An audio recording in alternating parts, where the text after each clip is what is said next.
Welcome, everyone, to Week 8 Football Officials Education video for the 2025 season. Thanks, everyone, last week for watching the video, hitting the like button, and so forth. Greatly appreciated in the comments. Great discussion. All right, let's get into our Week 8 plays. And again, we have several plays this week to take a look at, to learn from, educate ourselves, and become better at officiating football this week. All right, let's get into our first play for Week 8. First play this week, Week 8, we have, as indicated, we have 5 arrows. We can see our 3 backs, including the quarterback, and then we have our 2 wideouts that are off the line of scrimmage. So we've got 5 in the backfield. We know by rule we can only have a maximum of 4 in the backfield. So on this play, our head linesman and line judge, as we will see, do a great job of both getting their markers out to appropriately penalize the too many in the backfield, 5 in the backfield. So great job here by both officials, because ideally we want 2 flags on this, but if we only get 1, it's acceptable. But ideally it just looks better when we get 2 officials recognizing the formation being illegal. Now, we look right down here at the bottom of the screen, we can see our line judge coming up field, and we can see our runner approaching the 45. So our line judge has continued to officiate the play, even though the line judge has thrown the flag, continues to officiate the play. And that's what we want. But if we look at the top, our head linesman is still back at the line of scrimmage, and we want to continue to officiate the play just like we haven't thrown the flag. So head linesman, we need to move up the field as our line judge has and continue to officiate the play. Like I said, even though you've thrown a flag, it doesn't change anything. Officiate as though you have not thrown the flag. Once the play is over, then we will come back and take care of adjudicating the penalty markers. Play 2 involves a great mechanic by our head linesman. We're going to have the quarterback throw a backwards pass, and then we come over and look at the head linesman. There he is, holding punch backwards as the mechanic's manual instructions. Also, he's communicating to his crew, saying, I have the first pass backwards, so everybody knows that if we have a second pass that's forward, it's legal. This is the mechanics. This is a great job. This also communicates to everybody, and also as you look at this video, it tells everybody, I have it backwards, so it's a legal play. Great job on this play by the head linesman, giving that mechanics, and this is what every wing official needs to do on this play right here when we rule it backwards, because it's a communication tool and a signal we use. Play 3 here, we're going to have a marker down by our umpire. Good job by the umpire recognizing this. We'll see our focus will be on the snapper. We watch the play through live time.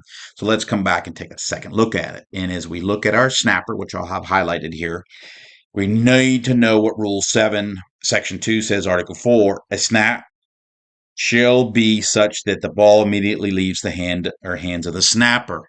And as you can see here, snapper picks the ball up, doesn't immediately leave his hands, raises it up basically above his shoulder, and then throws the ball backwards. This is an illegal snap. Good job here by our umpire recognizing this and getting the marker down on the field. Now, second part here, we see the marker come out.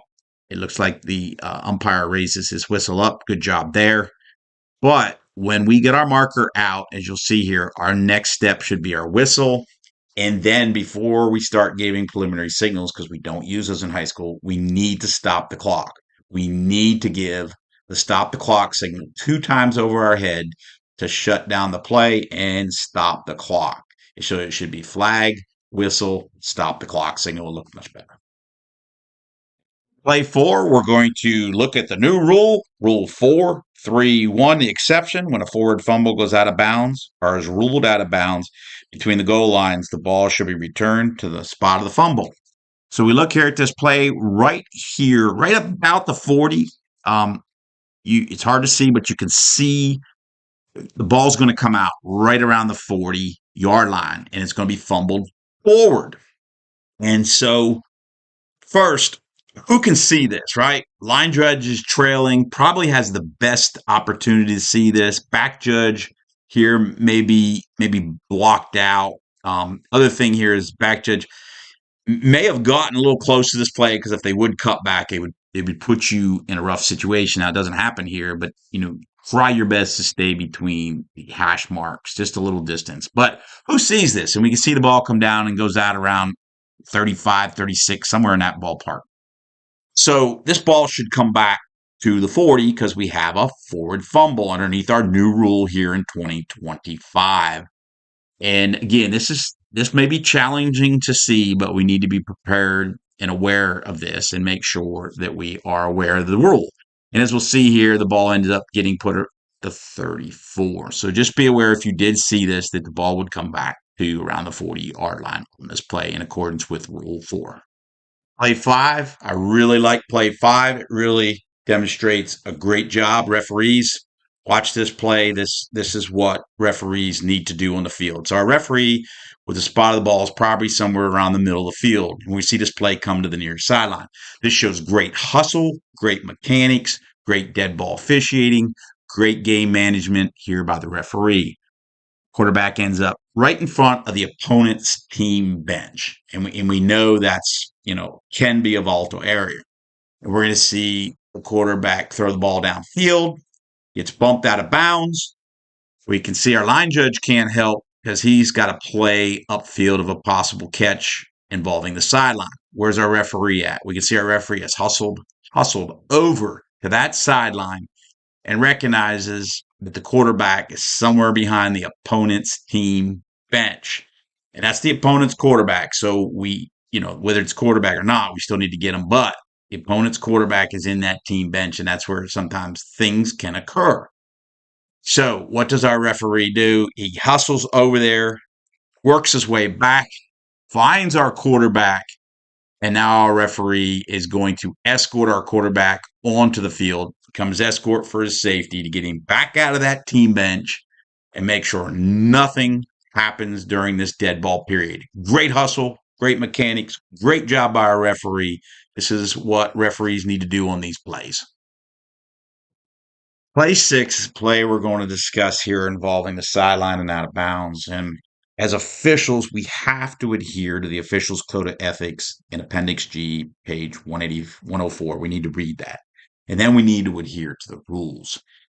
And I don't know, this is the first half in this game. I don't know the score at this point in time, but I can tell you the final score of this game was 16-7. And I don't know all the circumstances, but we see our runner here in white going forward down the sideline, and it's clearly going forward or north when the player goes out of bounds. So there's no question this player went out of bounds going forward, which means we should stop the clock. The other part here is, because we have an out of bounds player, the other part is we have a first down. So we should be stopping the clock. Our head linesman comes down here, as we see, comes into the left side of the picture, winding the clock on this play. This is not a play where we're winding the clock. This is a play where we're stopping it for two reasons. One, we have a first down, but more importantly, we have a player going forward, progress, out of bounds. Remember, officials, this image is not the image we want to represent ourselves as. In our profession, we want to uphold the standards of the rule and the standards of the code of ethics. So please make sure we are doing the correct thing at the correct time. There's no question here this runner's going forward and goes out of bounds, gets a first down. This is a stop clock signal. Let's do the right thing when the time comes. Just to follow up on play 7 here from previous play 6, we're going to take a look at a quality job here by our line judge at the bottom of the screen on this play. We're going to have a pass out near the line judge's side. We're going to see the receiver catch it, become a runner. He's going to gain forward progress at about the 45. And we see the line judge come up and recognizes we have a first down, and he gives a stop the clock. Notice how he doesn't wind it, okay? So this is great mechanics here. This is the proper mechanics. We have a play where we have forward progress. We recognize the first down. As soon as we recognize that we have to stop the clock, we give the stop the clock signal. There's not a delay. There's not a wait till you get to the spot. Once you recognize that this is a first down, we give the stop the clock. even though he's in bounds, and we see this a lot, we don't wind the clock here. Okay. There'll be plenty of time after we stop the clock, get the ball spotted, and chains ready for the referee for the line judge to communicate to our referee to wind that clock. So again, we know where the spot is, stop the clock, go to the spot, get the spot, get the ball in, get it set, we wind the clock. Don't come down here in the sideline waiting all the way to the spot if you know it's a first down. Don't come down the sideline winding it. Stop it first, then communicate to our referee that the clock will be winding because the player was in bounds. That is the proper mechanics. Because if you follow this practice, you'll do it right on a routine basis in a close game. That may matter. Play 8, we're going to see our quarterback scramble, so he's going to become a runner. We watch the play, we see where he slides, and then he continues his slide, and we notice the spot back at the 41. Now, this is a great job here by the wing officials, and we don't see who spotted it, but is a great job of getting the spot correct. Because we see right here, as soon as our runner is down, that's the spot. So it's right here, right around the 41-yard line. The runner does not get the additional yardage from the slide, as you see where he gets all the way up almost to just short of the 45, which would have been actually, if you look across the field, at first down. We get the ball spotted correctly here. It's second down and 2 or 3 yards. Great spot, great job of getting the spot correct by the runner being down.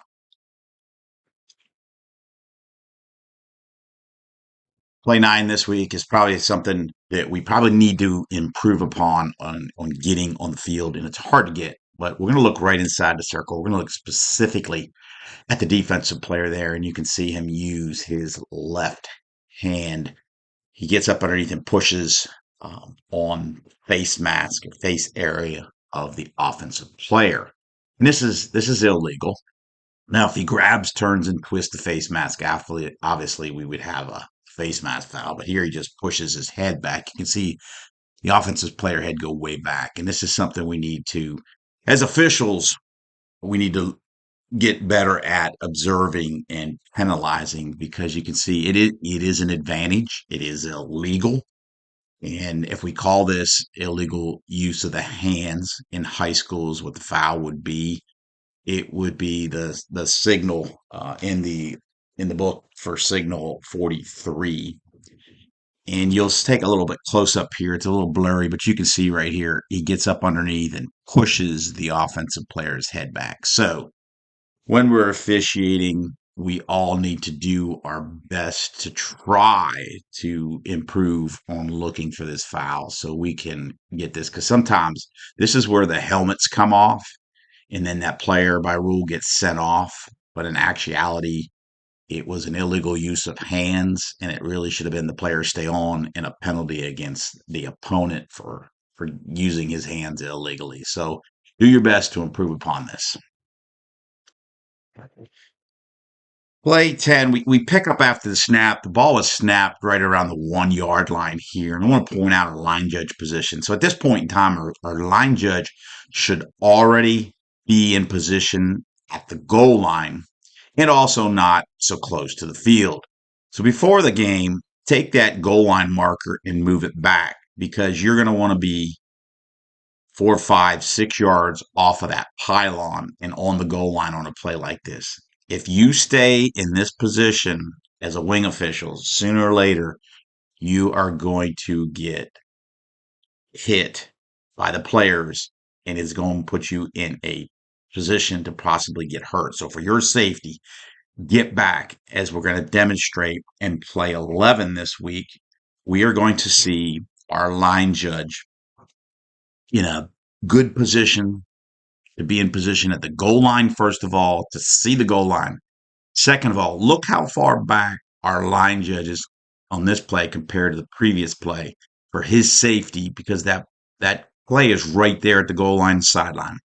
And so for his safety, he has moved back significantly so that his knees, legs, body doesn't get taken out. And then you look, he comes up, gets the spot and sells that call. He's in position, in the best position he can be to make that ruling, and he comes up quickly and gives that correct ruling. Great job here.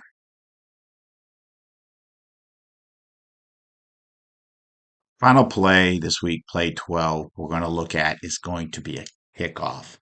We're going to have a lot of things to look at this play. I'm going to let this play run through 2 times so that you can look at this play. And this play is probably going to have a good amount of discussion, which is the purpose of these plays, is to generate discussion. And when we generate this discussion, I think it's a good thing, whether you agree or disagree. As we look at this play, we have a couple of things here to look at. One is the actual kickoff itself. And is this a pop-up kick or is this not a pop-up kick? The second part then we will come back and take a look at is the contact by K on the receiving player that occurs at the 50-yard line. And so let's take a closer look at this play and let's start out with the kick itself. So first of all, as we look at the kick itself, focused on the ball, this is a challenging call, no doubt about it, for officials, especially in our 5-person crews. But let me talk about the pop-up kick potential. And let's read the definition out of Rule 2 specifically as you look at this play. I'm going to read the definition word for word. A pop-up kick is a free kick in which the kicker drives the ball immediately into the ground. The ball strikes the ground once and goes into the air in the manner of a ball kicked directly off the tee. Now, I have heard several officials indicate that there is a specific height requirement. Now, the definition in the National Federation of High School Rulebook does not indicate that height requirement, and that may be a local decision in your state or association. But, and I'm sure there are officials that are going to say this is a pop-up kick, and some officials are going to say this is not a pop-up kick. But it's worth discussing. How will you officiate this? Who's going to have primary responsibility? Back judges on the 40 on K's line also has to keep an eye on the onside offside players. Our only other official up there dominantly is the line judge on the 50. And if he takes his eyes off and focuses on the ball, does that give up ours restraining line? So there's a lot to break down and discuss here regarding that amongst yourselves. But again, it's good to know that if we rule this a pop-up kick or not, are we in compliance, one, with the definition or our guidelines given to us? But again, I know this will create some debate and discussion, and that's what this videos are about, is to discuss these plays so that when they occur in our games, we are prepared to rule on them based upon our rules, our guidance, and so forth, and how we're going to officiate this. But remember the purpose of the pop-up kick. It is a safety type related foul to prevent potential injury, which brings us to the second part of this play I want to talk about. Okay, we're going to now talk about the second part of this play, and that is the contact by K on the R player. And so, first of all, if we would have ruled this to be a pop-up kick, then this contact here would be a personal foul, dead ball foul. We'd enforce both. But on this play, I have the arrow indicating the ball. And so let's look first at Rule 9, Section 3, Article 7. It states, no member of the kicking team shall initiate contact to block an opponent on a free kick until the legal kick has traveled 10 yards. So at a minimum here, we have a foul for the kicking team player contacting the receiving team player before the ball has traveled 10 yards. Okay. That is a live ball foul. Just a note here, the signal for that is signal 43, which is the block in the back. So that's a 10-yard penalty. Now, as we look at this even further, let's talk about another potential foul here that could be very easily supported, and that is a defenseless player. And that definition is in Rule 232, Article 16. It states defenseless player is a player who, because of his physical position and focus of concentration, is especially vulnerable to injury. Look at the receiving team player. His position, his concentration, he is potential vulnerable to injury. It says examples of a defenseless player include, but are not limited to, a kickoff or punt returner attempting to catch or recover a kick, or one who has completed a catch or recovery. Now, this R player, if you see where the ball is, definitely looks like he's trying to recover this kick. And so he is a player who is attempting to catch or recover a kick. That's underneath the definition of a defenseless player. Now, as we look at this play even further, we could support another foul here. If we look under Rule 2, Section 20, Article 2, targeting. Targeting is an act by any player who takes aim and initiates contact against an opponent above the shoulders with the helmet, forearm, hand, fist, elbow, or shoulders. As we look at the contact by the kicking team player here, we can see the R team's head go backwards. So, targeting, the definition of targeting, can also be supported on this play. So, at a minimum, we have a foul for K blocking before the ball has traveled 10 yards. But if we take this further, we can definitely see that we could support a foul regarding a defenseless player for the receiving player attempting to gain possession of the ball. He is clearly vulnerable. He is clearly has his concentration on trying to recover that ball when the K player makes contact with him. Next, we can see that the contact by the K player is forceful enough because of the position of our defenseless player to the area of his helmet or above the shoulders. And this could be also targeting clearly. So we have several potential fouls on this play. We may even need to come together in a crew and discuss it on this play.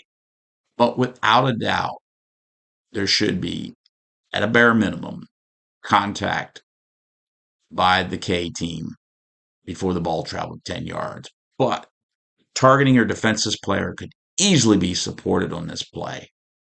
So, lots of things to think about on this play, a number of things to discuss potentially.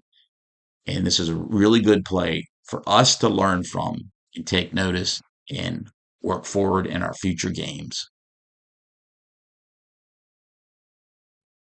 Thank you, everyone, for taking the time to watch this week's video. This educational video is designed to assist you in improving your skills, and I know some of the plays may be debated or discussed, and that's great. That's the purpose. One of the purposes of this videos is to get officials discussing these plays, and although you may or may not agree with some of the comments, that's fine. We're bringing up and discussing plays. Until next week video, have a great game this week.